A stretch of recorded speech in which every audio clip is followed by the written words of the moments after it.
this situation. Number times number equals 3. Well, 3 is closer to 4, which gives us a total of 6 fourths. And our fourth group of 2 fourths. Triangles are congruent. We can say that corresponding sides are congruent and corresponding angles are congruent. 15. So the answer to those two is 15.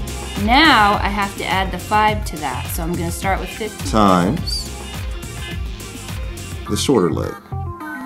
We just say 6 radical 3. Take away 7/9 is equal to 1/9. Powers of 1, x, okay, those are here, and then a couple of just constants. Directly to the right, I draw an arrow. This is my determining digit. This is the number that I think that rule, 1 through 4. Which is going to equal 14 and 1/2. Count to see 5, 10, 15, 20, 25. The minute hand is, and one of the circles is blue. Our numerator, the number on top of the fraction, Something like this. And if you notice, this is the point of intersection. Are you looking? 4 times 15 times 2. So we'll break up the multiplication again. And the reciprocal, as our definition shows here, is to flip a fraction so that the numerator becomes a denominator and the denominator becomes a numerator. and my numerator tells me to shade 2 out of 3 parts. Jump up 7.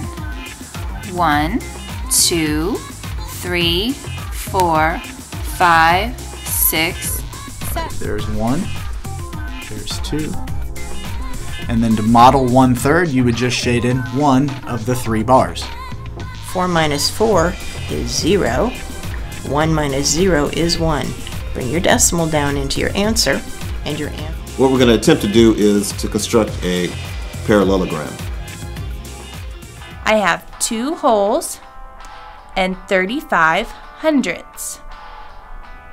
Way to 51 inches, and up and down you see how many students are that tall. So let's answer some more questions. The first until our question, graph ends, or until we have enough points to connect and form our line. Okay. 56? No. Do we see a 52? Yes. Do we see 18, 12, and 21? Is the number 125 over 1,000, because we took it all the So way we out. have G here that's missing, and that's one of our legs. So we're going to put that in for either A or B. So I'm going to construct a perpendicular bisector, which says it's going to split this up to 4 and 4. and this side is equal to 2. It should add to 12. Let's check to make sure. We do know that this little negative in front is going to cause a reflection, because we talked about that, and we do know that this 2 is going to cause a stretch. So how much of So the hypotenuse squared is equal to the sum of the square of the legs. So x squared plus 3 squared. Plus 105 plus 3x has to be 360. 2 plus 1 gives me 3. You can create your own triangle this way.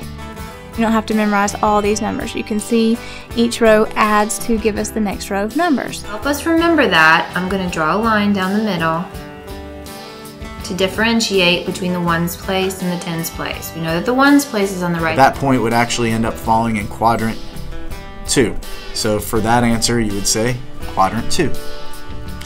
All right, for the next So example. I'm going to go 1, 2, and I'm going to go down 4. 1, 2, 3, 4, make a point. And that means this is my new axis of symmetry here.